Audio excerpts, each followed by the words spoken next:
Hello friends, मैं हूं सुमित। क्या आपकी माँ ने रात को नाखून काटने से रोका है? रात में नाखून नहीं काटते, शैतान आ जाएगा। अरे कल घर से बाहर मत निकलना, सूर्य ग्रहण है, पनौती लगेगी। हाय राम, आज घर में चमगादड़ घुस आया है। क्या आप घर में किसी का मौत होगी? वेल, मैं 100% श्योर हूं आप लोगों ने ये बात कभी ना कभी जरूर सुनी होगी। ये सब हमारे भारतीय संस्कृति में इतने डीपली इनग्रेन है। रीति रिवाज को मानने से पहले एक बार भी नहीं सोचते हैं। एंड वेल आई नो, हम सभी को ये सारी बात मनगढ़ंत कहानियां लगती है, एक अंधविश्वास लगता है। लेकिन क्या अगर मैं आपसे कहूं कि हमारे बुजुर्ग पूर्वज शायद हमसे भी ज्यादा साइंटिफिक थे, तो आप मुझसे कहोगे कि क्या बकवास कर रहा है सुमित, चल सबूत ला।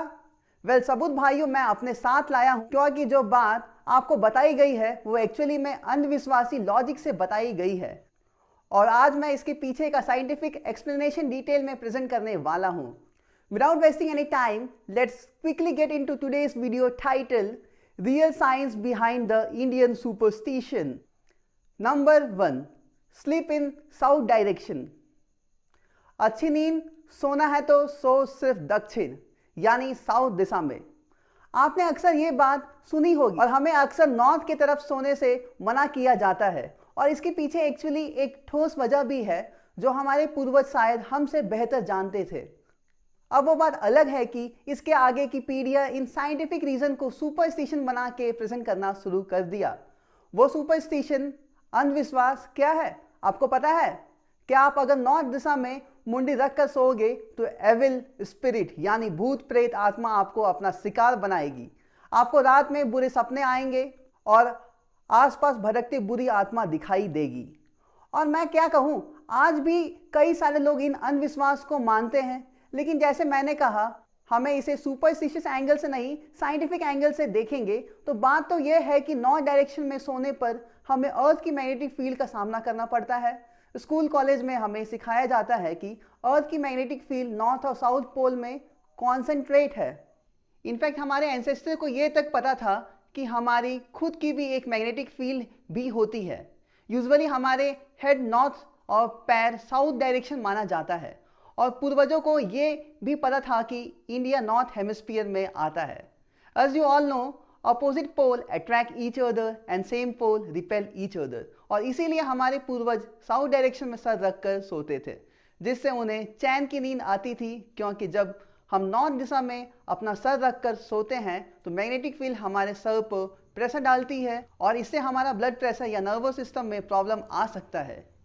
लेकिन इससे ये बात तो तय हो जाती है कि ये कोई सुपरस्टिशन नहीं है, बल्कि लॉजिकली डिराइव कंक्लूजन है। अगर आप इस पर बिलीव करना चाहोगे तो इसे बैक करने के लिए साइंटिफिक रीजन भी है। Number 2, funeral bath. जब भी आप या आपका घर का कोई भी आदमी अंतिम संस्कार अटेंड करने के बाद फ्यूनरल से घर आता है तो सबसे पहले आप क्या करते हो? बिना कुछ टच किए और बिना कोई वक्त बर्बाद किए सीधा नहाने जाते हो। पर क्या कभी आपने बड़ों से ये सवाल किया है कि भाई फ्यूनरल के बाद आखिर नहाने क्यों जाया जाता है? अब मैंने तो अपनी माँ से सवाल किया था, बदले में ये जवाब मिला था कि शमशान से घर जाकर नहीं नहाना अशुभ माना जाता है। और कई अंधविश्वासी लोगों की माने तो उस मरे हुए इंसान की आत्मा पीछा कर सकती है। फिर आप तो गए। एज यू कैन इमेजिन, ये लॉजिक कुछ ज़्यादा हजम नहीं हुआ। सो मैंने ज़रा डिटेल में रिसर्च की और मुझे पता चला कि हमारे पूर्वजों ने वाकई में सोच समझकर फ्यूनरल के बाद नहाना जरूरी समझा था। क्यों जरूरी? क्योंकि उस जमाने में सैनिटाइजेशन और क्लीनलीनेस के अलग अलग प्रैक्टिस थे। जब इंसान मर जाता है, एज यू नो दैट, उसका शरीर बैक्टीरिया से लड़ने का ताकत गंवा देता है और तुरंत डिकम्पोज यानी सड़ना शुरू हो जाता है। और फ्यूनरल में उपस्थित लोग डेड बॉडी के एकदम आमने सामने होते हैं, इसलिए वो इस बैक्टीरिया से एकदम एक्सपोज हो जाते हैं। इसीलिए उन्हें तुरंत नहाने को कहा जाता है। और आज कोरोना के दौर में हम जब भी बाहर से घर आते हैं तो हमें भी नहाने को कहा जा रहा है। And this was said thousand of year ago. उस जमाने में ये बात बताना एक बड़ी बात थी। नंबर 3, टूटे हुए शीशे, ब्रोकन मिरर। शीशे से शीशा टकराए तो होगा ऐसा अंजाम जो आपका कर देगा जीवन बर्बाद। वो भी 1 साल के लिए नहीं बल्कि 7 साल के लिए। ऐसा मैं नहीं बल्कि एक अंधविश्वास कहता है, और अंधविश्वास अपने आप में इतना फैला हुआ है कि आप हॉरर फिल्म में अक्सर ब्रोकन मिरर जरूर देखे होंगे।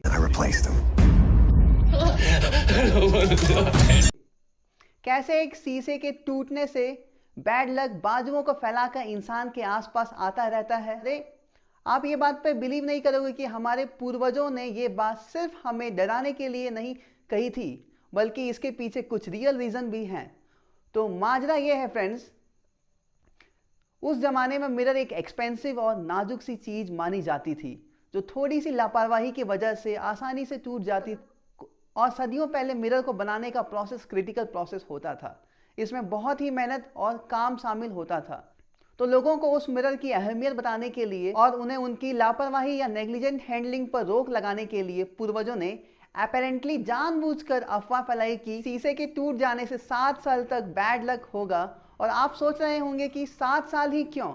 और इसके पीछे रीजन ये है कि रोमन के अनुसार एक लाइफ को रिन्यू करने के लिए 7 साल लगते हैं इन टोटल, और इसीलिए इस फियर टैक्टिक को अपनाते हुए हमारे पूर्वजों ने कांच के हैंडलिंग को सेफ रखने का तरीका खोजा। Number 4, don't sweep after sunset. क्या आपने कभी अपने घर पर रात में झाड़ू मारा है? आपका छोड़ो, क्या आपने अपनी मां को रात में झाड़ू मारते हुए देखा है? बहुत सारे घर में रात को झाड़ू मारने पर सख्त पाबंदी है, पर सवाल उठता है कि ये पाबंदी क्यों है? रात को झाड़ू मारो या सुबह झाड़ू मारो, आखिर फर्क क्या पड़ता है भाई? फर्क पड़ता है क्योंकि हमारे पूर्वजों ने ये रूल भी कुछ सोच समझ के बनाया था, पर अफसोस आगे की पीढ़ी ने इन साइंटिफिक लॉजिक को सीधा सुपरस्टिशन में तब्दील कर दिया। पुराने अंधविश्वास के हिसाब से अगर रात को आप झाड़ू लगाओगे घर पे, तो गॉडेस लक्ष्मी आपके घर पर कभी एंट्री नहीं करेगी।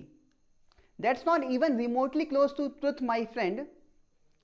बट बात तो यह है कि सदियों पहले सूर्यास्त के बाद घरों में गहरा अंधेरा हो जाता था, और दिया या मोमबत्ती घरों में उजाला लाने का एकमात्र साधन था। इन शॉर्ट, उस जमाने में आज की तरह इलेक्ट्रिसिटी की एबिलिटी नहीं थी, और अंधेरे में झाड़ू मारना मतलब आंख में पट्टी बांधकर काम करने जैसा था। कई बार बिना लाइट के झाड़ू मारने से घर के बहुत इंपॉर्टेंट चीजें जैसे ऑर्नामेंट, पेपर एटसेट्रा भी कचरे के ढेर में फेंके चले जाते थे। और इसी के कारण पूर्वजों ने रूल बनाया कि सुबह के उजाले में ही हमेशा झाड़ू मारना चाहिए, क्योंकि ये बेस्ट है, क्योंकि कचरा सुबह कचरे में जाएगा और कीमती सामान घर पे सही सलामत रहेगा। तो ये लॉजिकली बिल्कुल सही था उस जमाने में, लेकिन आज इलेक्ट्रिसिटी के होते हुए कुछ फर्क नहीं पड़ता है कि आप झाड़ू सुबह मारो या फिर शाम को। जब भी आपके पेरेंट्स रात को झाड़ू मारने से रोकें तो उन्हें ये वीडियो जरूर दिखाना। Number 5, don't escape out in eclipse. सूर्य ग्रहण आया नहीं कि हम सभी की मम्मियाँ हमें घर के अंदर खींच लेती है, और कई बार खिड़कियों से बाहर झांकने पर पाबंदी लग जाती है। और मेरे एक दोस्त के घर में तो रात को सूर्यास्त के बाद तो खाना भी नहीं खा सकते हैं।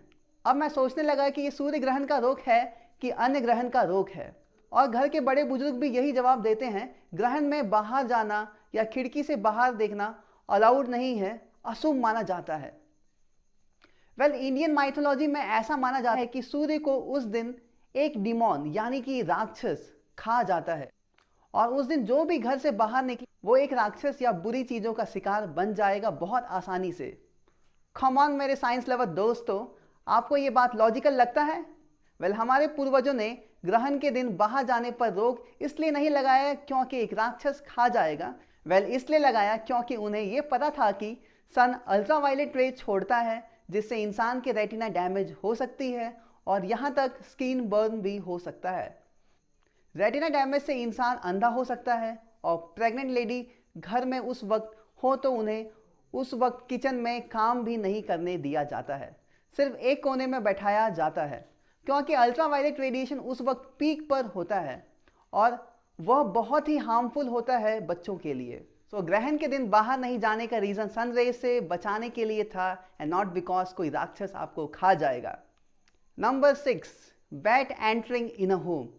घर में चमगादड़ का आना मतलब घर में मृत्यु का संदेश लाना। बहुत सारे देशों में और अलग अलग कल्चर में चमगादड़ को लेकर काफ़ी सारी मिथ एंड मिसकंसेप्शन है। कि सभी लोग ये एग्री करते हैं चमगादड़ का मतलब बैड ओमेन। ऐसा कहा जाता है कि चमगादड़ का किसी घर में 3 बार मतलब उस घर के किसी सदस्य का मौत इंतजार कर रहा है। और हमारे पूर्वज कहीं ना कहीं इसको लेकर सही भी थे। चमगादड़ घर में कई बार मौत लेकर आता है।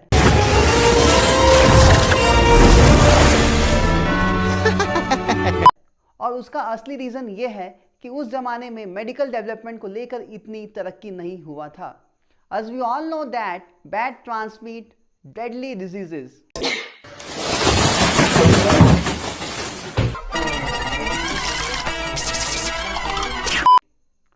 और इसी वजह से चमगादड़ की ये बीमारी इंसान की रूह जकड़ लेती थी और वो आसानी से मौत के घाट उतर जाता था।